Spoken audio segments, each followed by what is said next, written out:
taking place this very weekend in Chicago, the 24th annual Chicago Underground Film Festival, and we have its founder, Bryan Wendorf, with us this morning, along with one of the documentary makers, Laura Fallsgraff. We'll talk about your documentary in a moment, Laura. What's the significance of this Underground Festival, Bryan? Well, we started the festival 24 years ago.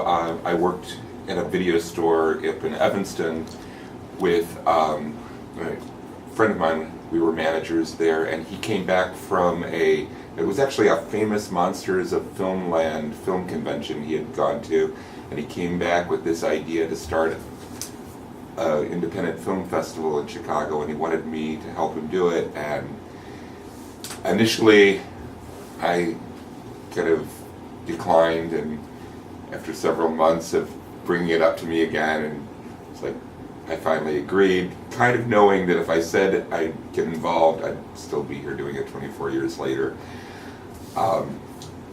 When we started, I like to tell people that when we started a film festival, we had barely ever attended a film festival, let alone know what we were doing. But you've seen a lot of films. Oh, we watched. We were both very heavy film junkies. Which film store was that? The one on Chicago Avenue that's torn down for the new Walgreens. That was a great very store. Likely, but yes. Yeah, Chicago what a great Avenue, store. Video Adventure. Yeah, it was one of the first in the Chicago area. It was a great store. When I applied for my job there, they gave me a printout of every movie in the store's collection and a highlighter, and had me mark every film that I had seen. And if you hadn't seen enough, then you weren't considered for the job. So we watched a lot of movies, and all kinds. We watched Hollywood films and low budget B movies and experimental and avant-garde films, all sorts. I was an art student at Columbia College, and I got exposed to a lot of experimental films there. I was really interested in those sorts of things. Tell us a little bit about this year's Chicago Underground Film Fest. So the festival is going on right now at the Logan Theater in Logan Square. We opened on Wednesday, and it runs through tomorrow night at 8 o'clock is our last screening of the festival. This is our 5th year at the Logan. It's been a great home for the festival, and it's really great to have an event like this in a neighborhood like that. For the 24 years of doing the festival, for a long time, finding the right venue was probably our biggest challenge. Theaters were like closing a lot in the 90s, kind of struggling, so for several years we would be in a theater, the next year that theater would be closed. When the Logan remodeled and revamped itself a few years ago, we saw it as a really great place to be, and it brings the community from the neighborhood. It's easy to get to. It's got a great lounge and bar, which is really great for a film festival like this. There's 25 total programs over the 5 days of the festival. About half of them are shorts programs, such as the one Laura's film is in. Half are features. The films come from all over the world. People ask me all the time, well, what do you mean by underground? And what do you mean by underground? It's a good question, sir. And I tell people I deliberately keep my definition vague because it's always changing. But when we started the festival, we found it a more interesting word than just independent film. It just, spoke to us more. Like, we both came from a punk rock backgrounds, so underground music was very important to us. Underground counterculture, I'm 54. I'm a late baby boomer, so I grew up being exposed, but not old enough to participate, but seeing the counterculture through television, and it was very important to me. And so underground just seemed like a sexier word than independent film to me. At the time in the 90s, festivals like Sundance were becoming bigger and more commercial, and we wanted to do something that was a little been away from that. We weren't so interested in like Miramax deals and things. We wanted films that were made by one or two people with a singular vision, with some artistic idea behind it, and it's been a success. Laura, I understand about 2,500 films were submitted for this festival. Bryan personally looked at 500, if I recall from an interview. About there, yeah. What was it like to hear that your film had been picked as one of the ones to be shown? It was exciting on a number of levels. We, as many filmmakers, find themselves had a mostly finished product, and we're just kind of waiting for the right place to premiere. And I'm from Chicago. I'm also from Logan Square. So being able to premiere the film not only in my own neighborhood at a theater that I love and go to all the time, but also within the district that the film takes place in was like kind of the perfect fit. So why the 39th? Why Will Guzzardi? When I first heard about Will Guzzardi, it was probably 2013. And I had just finished up a year and a half working on the Obama campaign. So I had been really focused on national politics. And I heard about a few friends who were volunteering for him. And they told me about, this he might have been 25 at the time, 25-year-old kid who was running as a progressive and who had lost by only 125 votes the year before against someone who had been in power for 10 years at the time, I think, and had been running unopposed that whole time. So all the drama was kind of baked in. As a filmmaker, that really interested me. And also as someone who's really passionate about politics and the power of grassroots organizing, I was really excited to see what he was doing.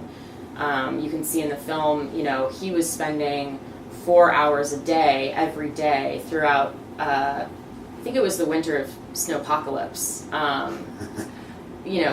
going door to door. And I filmed with him doing that once or twice, and I was so cold and so over it after, an hour and a half. And he was like, all right, I'm going to keep going. See you guys later. And just that commitment I also found really powerful. So, What did you discover about this young politician? He is very interesting in that he's an open book in a way that politicians are very rarely able to pull off. I told him up front at the time, this is how documentary filmmaking works. You're not going to have say over what goes into the film, and I'm going to ask for access to whatever I can get access to. I just want you to know what's going to happen, and are you okay with that? And he was kind of like, yeah, I am who I am, and I think that's actually really smart as a politician, because I think where a lot of people get tripped up is by trying to build layers of secrecy or comms and messaging into their public profiles that voters find unappealing. How far into Will Guzzardi's career do you take this film? When did you complete it, and does it take you through his election? Does it go down to Springfield at all?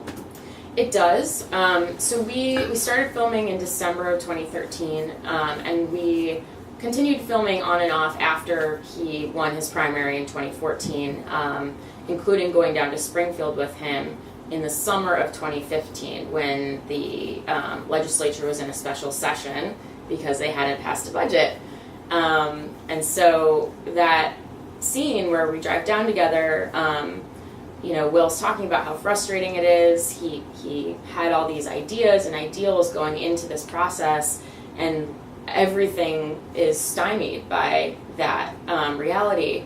And I sat and filmed in the house, and all these social service programs were getting up to testify about how the budget crisis was hurting them. Meals on Wheels brought in 2 90-year-old women who were losing their Meals on Wheels, and it was so heartbreaking to watch. And that's still going on, which is fascinating. So. Bryan and Laura's film is in the middle of 6 shorts that have a Chicago or Illinois theme to them. Yeah, the program is at 3 p.m. today. We called it The One with the Governor because one of the other films in the program is a satirical short about our governor. Laura's film is actually the last film in the program and the longest one. It's kind of the anchor of the program. But the other films... The feature, so to speak. The other films in the program all deal with Chicago or Illinois politics in some way. There's an animated film that is a profile about an anarchist... Lucy Parsons. Right, Lucy Parsons, which is an animated documentary. Oh, man. There's this satirical film, Robots for Illinois, by Bruce Romer. The Magic Hedge, which is this wonderful bird sanctuary at Montrose Beach. Yes. And The Great Migration. How are you treating that one? Exodus, The Great Migration is a experimental documentary by a Chicago filmmaker named Lonnie Edwards that is about the migration of African Americans to the north from the south after the Civil War. It's a really beautifully shot film. I think he's a filmmaker to watch in Chicago for sure. Bryan Wendorf, there's a lot of film festivals out there these days. Yes, And how does yours, how does CUF, Chicago Underground Film Festival, fit into the landscape of film festivals in general? Well, we're smaller than a lot of them, but we have an international reputation. I talk to programmers from much larger festivals all over the world who know about the Chicago Underground Festival and pay attention to our programming. The way we put our programs together, because of the way we mix different kinds of films in our shorts programs, like I said, it's not, is pretty unique in the way things are put together, that it's very much about a variety and diverse types of films. Since we've been around for 24 years, we've got a reputation that other festivals and programmers pay And attention. there's a good sizable percentage of films that are made by local filmmakers. Yeah, about 25% of the films in this year's festival were made by local filmmakers. Now you closed it up.